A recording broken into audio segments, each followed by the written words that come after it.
नमस्कार दोस्तों, मैं एग्जाम एम्पायर MR तेतरवाल। अब तो मेरे नाम से आप सब वाकिफ होंगे ही, क्योंकि मैं पढ़ाने के लिए नहीं जाना जाता, याद करवाने के लिए जाना जाता हूं।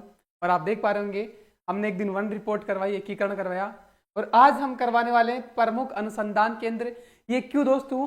क्योंकि रिट के सिलेबस में अलग से प्रॉपरली मेंशन किया गया है प्रमुख अनुसंधान केंद्र। इसका मतलब ही समझते हो, अलग से लिखा है उसने। और दोस्तों, मैंने जितना भी एनालिसिस किया अधीनस्थ बोर्ड के पेपर का, मैंने पाया हर पेपर में, हर जो किसी भी चीज का पेपर हो, एक या दो क्वेश्चन तो हर में पूछता है। अब यहाँ तो पूरा उसने अलग से प्रॉपरली मेंशन कर दिया, मतलब 3 से 4 नंबर का ये सेक्शन, 4 क्वेश्चंस का, मतलब 8 से 10 नंबर का दोस्तों। कम से कम 6-7 नंबर का मान के चलिएगा, ज्यादा से ज्यादा 5-10 नंबर का मान के चलिएगा दोस्तों। बहुत इंपॉर्टेंट सेक्शन है, और आप सबको पता है मैं पढ़ाऊंगा नहीं, मैं याद कराऊंगा। 5-7 मिनट दीजिएगा, आपका एकदम सुपड़ा साफ है ना। देखिएगा दोस्तों, चलते हैं राष्ट्रीय। अब वो 4 तबीजी, अजमेर हो गया, शेवर हो गया, बीचवाल हो गया, वो 4 याद करने से आफरी काजरी से काम नहीं बनेगा भाई, है ना, क्योंकि 5 तो क्वेश्चन ये पूछ रहा है। तो दोस्तों देखते हैं, हम 20 से 21 है, और मैं फिर कह रहा हूँ याद करवाऊंगा, बन जाओ। और याद करवा रहा हूँ, इसीलिए आप शाम को लाइव प्यार दे रहे हो दोस्तों। और मैं आज हैरान था, सुबह सुबह कोचिंग वाले का फोन आया कि सर आप हमारे इंस्टीट्यूट पे, हमारा प्लेटफॉर्म बड़ा है, आप रातों रात स्टार बन जाओगे, किसी की आंखों का तारा बन जाओगे, लाखों बच्चों के, हमारे यहाँ आ जाओ, क्योंकि हमारे सब्सक्राइबर हैं। क्योंकि दोस्तों हमारे यहाँ 15,000 सब्सक्राइबर भी नहीं है, हम कल 150 लाइव चल रहे थे शाम को। तो लोग हैरान है कि ये क्या है, इस लड़के में क्या है। पहले लड़का बुलाते थे, वो सर सर कर रहे हैं। तो ये जो हवा की गति से जा रहा है ना, उन्होंने कहा सर आप लंबी रेस के घोड़े हो, पहले तारीफ ही कर रहा है। पटाने का ही तरीका होता है ना, तारीफ ही करते हैं, लंबी रेस का घोड़ा। मैंने कहा भाई देख, लंबी रेस का घोड़ा नहीं हूँ मैं, अभी भी तो अंडर एस्टिमेट कर रहे हो भाई सर। मैंने कहा मैं लंबी रेस का घोड़ा नहीं हूँ, मैं अश्वमेघ यज्ञ का घोड़ा हूँ। और जिस चीज के खिलाफ मेरा उदय है ना, वो मैं कभी नहीं करूंगा किसी इंस्टीट्यूट को ज्वाइन करके फिर तुम कोर्स बेचोगे, नहीं। फ्री एजुकेशन देना है मुझे, इसीलिए मैं आया हूँ दोस्तों। तो प्लीज इसको इसके बाद शेयर कर देना अपने करीबी दोस्तों को, सबको मत करना, मैं फिर कह रहा हूँ कंपटीशन बढ़ जाएगा, ठीक है। तो राष्ट्रीय ऊंट अनुसंधान केंद्र, देखिएगा दोस्तों, अनुसंधान केंद्र। अब मैंने उनको एक बात और बोली, उन्होंने कहा रात रात आंखों के तारे बन जाओगे तुम बच्चों के। मैंने कहा मुझे आंखों का तारा देर सवेर में बन ही जाऊंगा, मुझे आंख का कांटा बनना है कई लोगों का। सही वैसे ही बोला मैंने, सर हैरान है यार, सर आपका कॉन्फिडेंस दाद देनी पड़ेगी, है ना। तो राष्ट्रीय ऊंट अनुसंधान केंद्र जो है, ऊंट, अब दोस्तों देखिएगा, ऊंट कहाँ पाए जाते हैं? रेगिस्तान में, है ना। अब रेगिस्तान का नाम आते ही आप पहले जाओगे जैसलमेर, अरे भाई जैसलमेर तो बिल्कुल उजड़ा चमन है, वहां तो जाने में ही लोहे की स्टील के टांगे चाहिए, उतना दूर तो कौन ही जाएगा अनुसंधान करने। तो थोड़ा पास आते हैं तो बीकानेर चलते हैं भाई, है ना, बीकानेर चलते हैं ना। और 1984, ये जरूरी नहीं है, इसका तो यही पूछता है, बीकानेर, जोहड़बीड़ बीकानेर। इसके बाद भाई साहब ऊंट आ गया। तो भाई साहब ऊंट और घोड़ा दो बड़े बड़े जानवर होते हैं, एक हाथी होता है। लेकिन हाथी कहाँ पाया जाता है? अजमेर में हाथी गांव, आप सबको पता है, हाथी गलियारा भी अजमेर में, वो जयपुर में सोचता हूँ। तो हाथी आमेर, आमेर हाथी गांव है ना दोस्तों। तो हाथी तो यहाँ, तो दो बड़े जानवर कौन से हो गए? घोड़ा और ऊंट। तो दोनों का बीकानेर में साथ साथ पाए जाएंगे दोस्तों ना, ऊंट और घोड़ा दोनों बीकानेर में दोस्तों, जोड़बीड़ बीकानेर में। और यहाँ पे चेतक के वंशज भी तैयार किए जाते हैं दोस्तों। भाई देखो, पागल बनाने का कारखाना, चेतक के वंशज तैयार कर रहे हैं यार, अब कर रहे होंगे भाई, है ना, अनुसंधान कर रहे तो कर रहे होंगे ना। अब कहाँ मिलेंगे उनको यार सुराग, ठीक है, लेकिन पागल बनाया जाता है ना कई बार, हाँ, लेकिन है। तो देख लेना बीकानेर वाले कैसे बना रहे हैं, हमारा काट रहे हैं, है ना। तो हाथी, वो सॉरी, ऊंट और घोड़ा बीकानेर में। इसके बाद भाई साहब, अब ऊंट और घोड़ा दो लंबे लंबे जानवर है ना। ऊंट आप सबको पता है ऊंट कैसे चढ़ता है, पेड़ को सीधा चढ़ता है, बड़े से पेड़ को, है ना, सीधा खाता है मुंह लगा के। तो भाई खजूर के पेड़ को खाता है वो, मान लीजिएगा ना, जिराफ विराफ, जैसे जिराफ भी लंबी गर्दन वाला होता है ना, तो ऐसे ऊंट होता है। तो ऊंट खजूर के पेड़ को खाता है, खजूर के बेर खाता है, आप सबको पता है बेर जैसे होता है खजूर भी, है ना। तो अनुसंधान केंद्र भी क्या है? अरे भाई साहब वो भी बीकानेर में। हो गया बस तीनों का सुपड़ा साहब। ऊंट और घोड़ा अपनी गर्दन से ऊंचा ऊपर करके खजूर से खाते हैं बेर, ठीक है। तो ये हो गया दो तीनों का केंद्र 1978 में। ये साल नहीं पूछी जाती, आफ्री और काजरी केयर पूछा जाता है, मैं आगे बता दूंगा, ठीक है। तो ये 3 तो हो गए, बीकानेर का निपटारा हो गया, ठीक है दोस्तों। अब चलते हैं भेड़। भेड़, ये आपने सुना होगा, भेड़ अनुसंधान केंद्र है कहाँ है? अभिकानगर टोक। अरे भाई भेड़ के साथ बकरी कहाँ जाएगा बेचारा, है ना। तो बकरी के साथ खरगोश को भी दे दिया यार, छोटा सा टोक, छोटा सा जिला है, पतंग के आकार का है, पतंग के आकार का खरगोश समझ लो, है ना, ये भी उड़ता है हवा की तरह ना।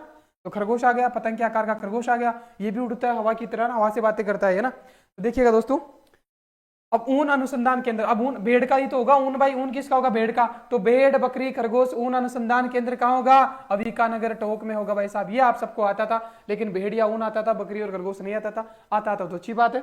अब आता है, अब देखो, अब लटकोगे दोस्तों, भेड़ बकरी अनुसंधान केंद्र, भेड़ ऊन प्रशिक्षण संस्थान और केंद्रीय ऊन विकास बोर्ड। उलझ गए ना भाई साहब। अब देखो भाई, अब मेरा काम है, इतनी देर तुम्हारा था। अरे भाई ट्रेनिंग कहां दिलाई जाएगी उनको भाई साहब? ट्रेनिंग के लिए सबसे परफेक्ट जगह होती है राजधानी जयपुर दोस्तों ना।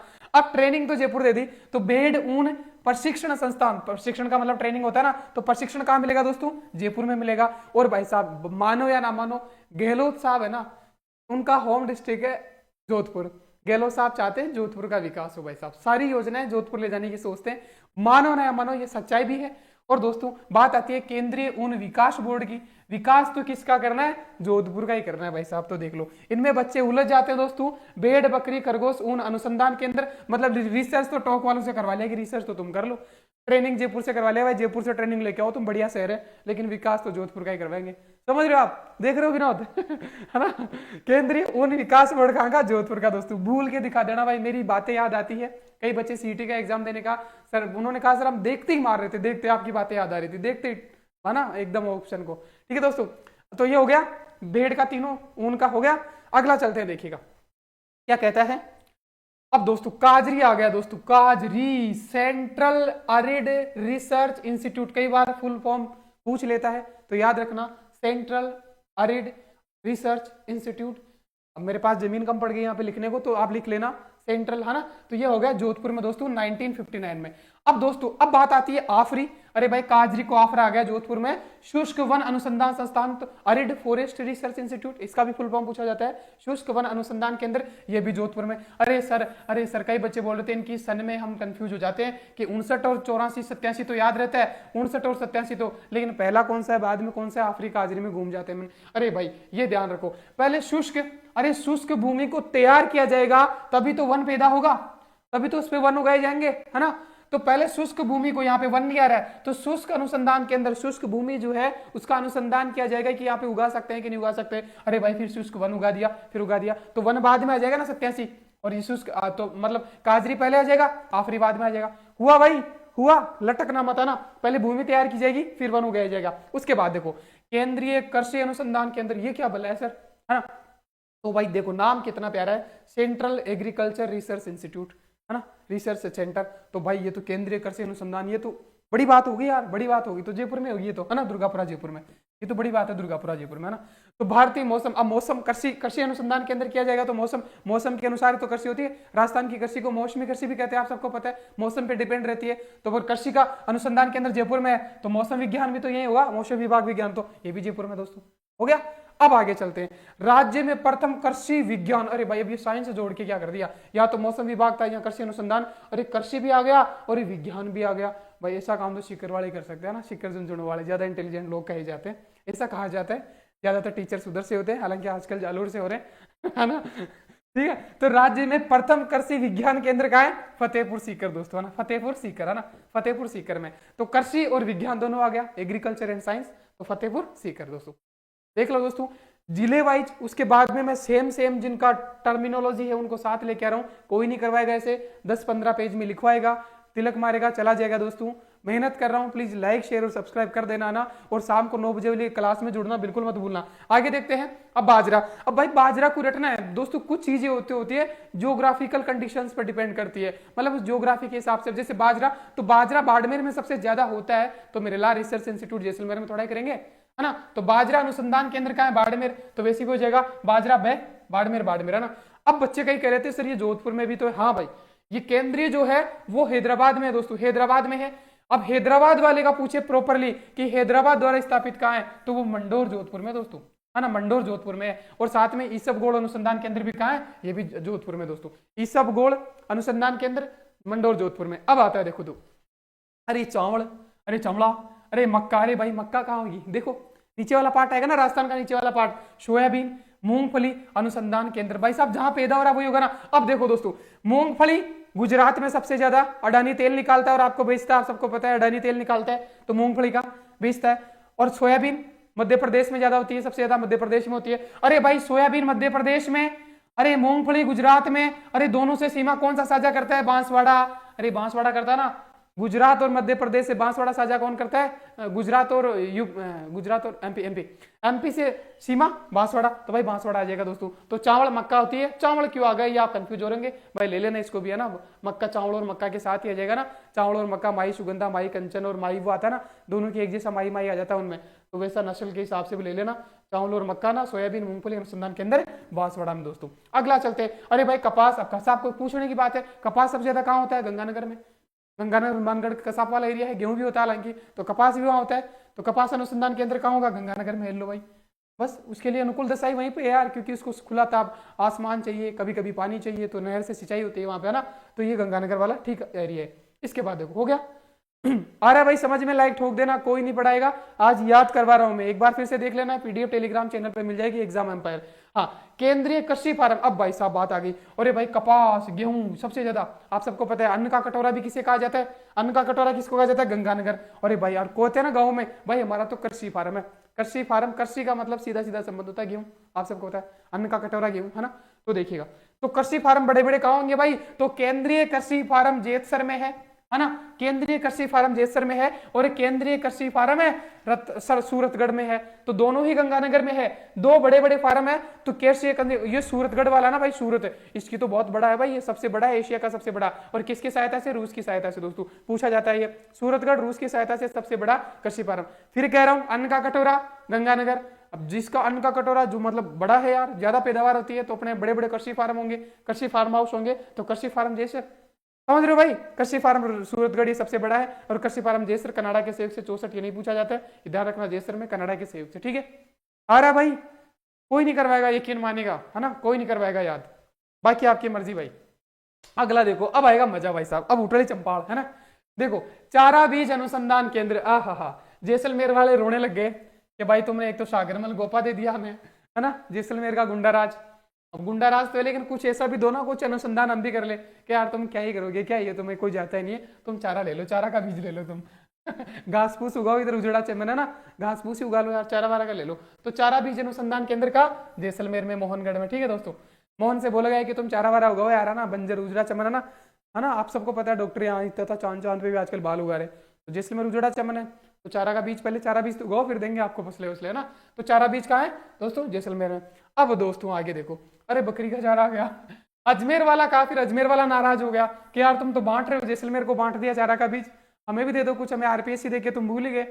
भाई साहब लोगों ने कहा भाई आरपीएससी कम है क्या, है ना आरपीएससी कम है क्या, लाखों में बात करती हो। हाँ, तो फिर कहा चलो तुम बकरी का चारा ले लो रामसर वाले को कहा तुम बकरी का चारा ले लो, अजमेर वाले को, तो चारा तो कहा, चारा का बीज का अनुसंधान क्या यहाँ पे जैसलमेर में, और चारा का बीज अजमेर को दे दिया। अब आता है दोस्तों राष्ट्रीय बीजी मसाला, ये बीजी मसाला तभी जी है, तो भूलोगे नहीं आप अनुसंधान केंद्र, इसके लिए तुम्हें पढ़ाने आया भी नहीं हुई है, तो आपको पता है ना, ठीक है। अब आता है पुष्प अनुसंधान केंद्र, देखिएगा तो, अब पुष्प, अब भाई पुष्प को, अब देखो यार मैंने कहा था एकीकरण के टाइम भी कि आपका 7 फेरे हो गए, तो 7वां चरण, अब आपका हनीमून मनाने कहाँ जाना पड़ेगा?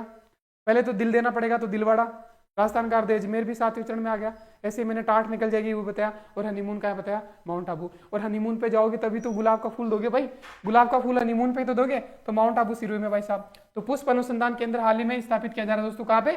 माउंट आबू सिरोही में दोस्तों, देख लीजिएगा है ना, ठीक है, माउंट आबू सिरोही में पुष्प अनुसंधान केंद्र, ठीक है। अब जैसलमेर तो हनीमून मनाने जाएगा नहीं कोई है ना, वरना पसीने में लथपथ अग्निपथ हो जाएगा एकदम है ना, ठीक है।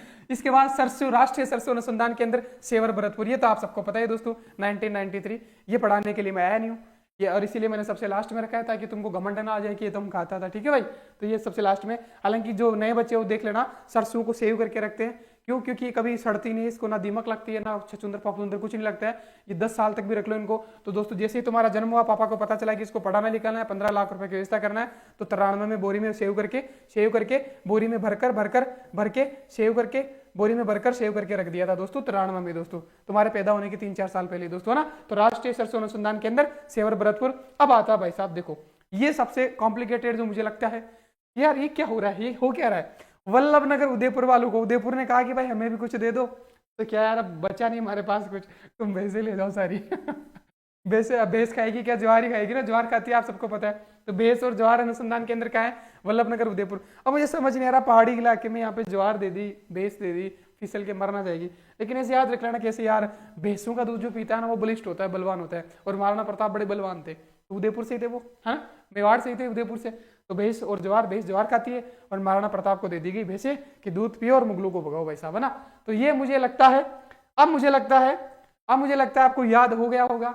अगर अभी भी नहीं हुआ है तो कहीं ना कहीं इसमें कमी आप जरा देख लेना, है ना, मैं कुछ नहीं कहूंगा, आप समझदार हो, ठीक है। अभी भी याद नहीं हुआ है और इसके पीडीएफ मैं टेलीग्राम चैनल पर डाल दूंगा। शाम को 9 बजे वाली क्लास में जुड़ना मत भूलना, क्योंकि आज हम पॉलिटी का सुपड़ा साफ करने वाले हैं और तार तार खोलने की कोशिश करेंगे। ऐसे क्वेश्चन सके वन लाइनर क्वेश्चन में नहीं लाता हूं। मैंने टाइपिस्ट को कह रखा है जितना पैसे लेना है ले लियो भाई, है ना, क्योंकि कुछ लोग वन लाइनर क्वेश्चन लाते हैं क्योंकि टाइपिस्ट पैसे लेते हैं ज्यादा वर्ड टाइप करने के। मैं भर भर के मचक के टाइप करवाता हूँ, जिस प्रकार का ओरिजिनल पेपर आता है उस टाइप की फीलिंग देने की कोशिश करता हूँ। और तार तार खोल के मैं कोशिश करूंगा कि आपका पॉलिटी बहुत कुछ आज समझ आ जाएगा। और लोकल लैंग्वेज में अपनी साधारण भाषा में मैं बात करता हूँ। तो 9 बजे जुड़ना मत भूलना दोस्तों, और इसको ज़्यादा से ज़्यादा शेयर करना। टेलीग्राम चैनल पर PDF दे दूंगा।